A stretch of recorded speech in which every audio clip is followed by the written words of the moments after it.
in Canada. Thank you, Mr. Leslie. We will now move to Mr. Greaves for 3 minutes. Madam Chair, and just before asking my question, I would just like to set the record straight because the model of Norway has come up several times in our meeting today. And the reason for that, of course, is that Norway leads the world in EV adoption. 97% of vehicles sold in that country last year are electric vehicles.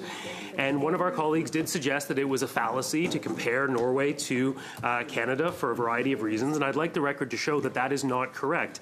The average December temperature in the community of Tromsø in North Norway is Tromsø in North Norway, very, very far north, I assure you, is 0 degrees Celsius. The average December temperature in Prince Rupert, British Columbia, is 5 degrees Celsius. The average winter temperature in Karasjok, North Norway, is minus 16 degrees Celsius. The average temperature in Smithers, British Columbia, is minus 11 degrees Celsius. Both those communities are in Mr. Ross's riding. So the point being that there is, in fact, no geographic nor climatological reasons why something that works in Norway would not work in northern Canada, and the fallacy is that our colleagues continue to insist otherwise. I understand the comparison to Norway is not favorable to our Albertan friends because it throws into contrast the way that resource wealth has been managed differently in those two polities, but let's try to stick to the facts, please, sir.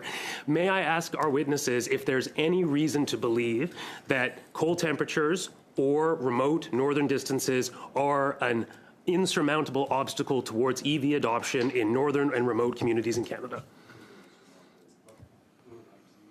So I think, like, certainly there are some impacts on battery performance associated with extreme cold weather. I think that's very well known, and most automakers will admit that.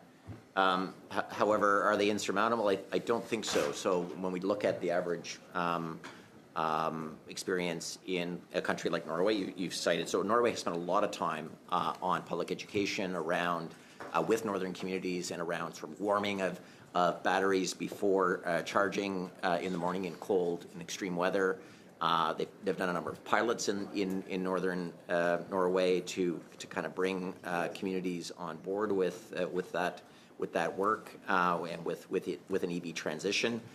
We see Iceland has high EV sales as well. They similarly have made that happen.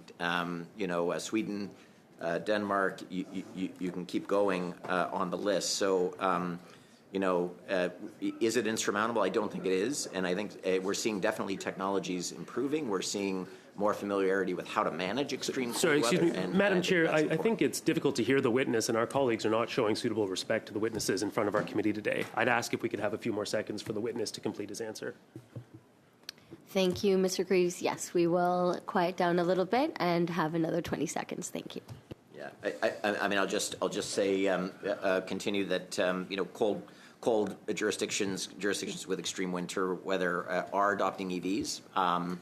And that's not to say that their experience is identical to ours in Canada, but certainly we do expect that there will be improvements in battery technology and certainly charging, availability of charging, et cetera. And there is no reason why an electric vehicle cannot be used at this time in a northern community if there is, if they're available and if there was charging there for them. So. We would just cite the international examples where that is the